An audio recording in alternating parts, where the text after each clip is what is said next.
My name is Surf.pdf, and I'm an amateur skateboarder from the Northern California.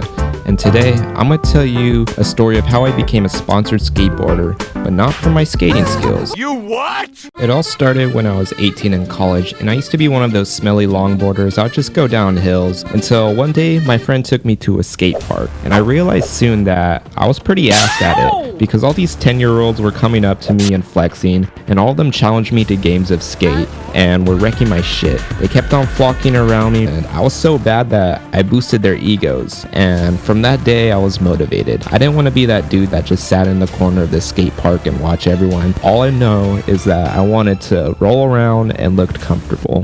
I wrote down in a journal about my game plan, and the first thing I needed to learn was how to ollie, and I thought it was an easy process, but it ended up taking me like 2 months just to get like an inch off the floor. And then it took me another 2 weeks to learn how to shove it, and I was feeling good. After I learned how to shove it, I felt pretty comfortable at the skate park, and I found a lot of people that were way better than me, but they kind of took me under their wings, and after skating with them almost every day, I got way better. For the next 5 years, I trained and trained. I learned how to nollie 3 shove, and I learned varial flip. Then I learned strawberry milkshakes. I'd hate feet on the ground. I learned all the tricks that no one wanted to learn. I became a monster. I was beating people in games of skate, not because I was more skilled, but because I used a cheap bag of tricks, and I was proud of that. I learned these tricks so well that I was able to land them back to back, and most of the time I just played offense, because who in their right mind wants to learn every variation of a shove it?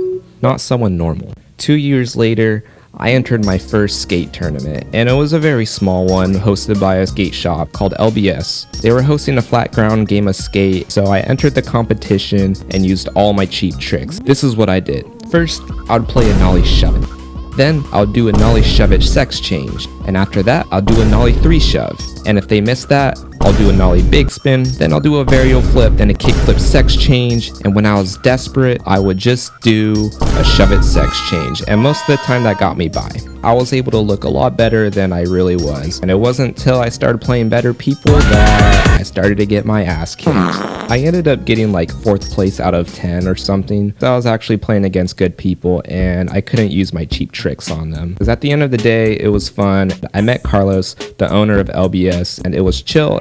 And the most important thing is I got my foot in the door, I shook his hand, and he knew of my existence. After that tournament, I felt a lot more confident, and maybe I could start making skate clips. That year, a lot of my time went to skating and watching Ninja Skate reviews. What trick looks uglier and takes no skill? So I can learn and study them. Every week I'd go out and skate, try to do my tricks better, cleaner, and I felt pretty proud of it, and I decided it was finally time to submit it to Ninja Review.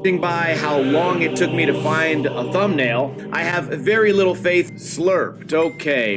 That not locking in at all. A horrible rocket flip to you fell. Same style, same trick selection, and same lack of control. A lot of things to complain about here. I'd hate feet on the ground, but that was actually pretty unexpected. Kinda looks like a cool trick to do off of something. That was surprisingly impressive. A lot of weird ollies with some weird back stees. Let's review this for what it is. Just some collection of clips from some guy that can't do any better. At least this guy's out there. He's doing tricks. You know, he's filming, he's skating. Okay, low skill skater, low effort. I would give that a 5 out of 10. Yeah. As you can see, I got a very mid score. 5 out of 10, not bad, but definitely mid, and this put me at a crossroad. I could either continue skating and focus on this, or I can do a different route and focus on my art and get sponsored through art rather than skating, and obviously I took the art route. I was doing the whole skating thing for fun, so it wasn't too bad for me just to focus on art. Around that time, LBS was about to start their new grand opening for a brick and mortar shop, and I had a bunch of broken skate decks, and I decided to donate to him. I could have sold him all these decks and tried to make a quick buck, but I respected what Carlos was doing and how much he did for the community, so I gave them all to him for free, and he was stoked. And little did I know this would start a beautiful relationship. About like once or twice a month, I'd pop in the store and we'll skate behind the shop for a little bit. And one day, he asked me to design a shirt. and we did it. We did a LBS Slurp collab shirt, and it looked amazing. After we did the shirt collab, he asked me to paint a mural on his wall, and I was stoked because this was going to be my first legal mural. It took me about 2 days to paint the whole thing, and the hardest part was just like trying to set up a projector to do the outlines first, but once I did that, it came pretty smoothly. 2 months later, he finally asked me to design a skate deck for LBS, and this was it. I did it. I finally had my own slurp.pdf skate deck backed by an actual skate shop. Now I can be like, yo, I'm a sponsored skateboarder for art.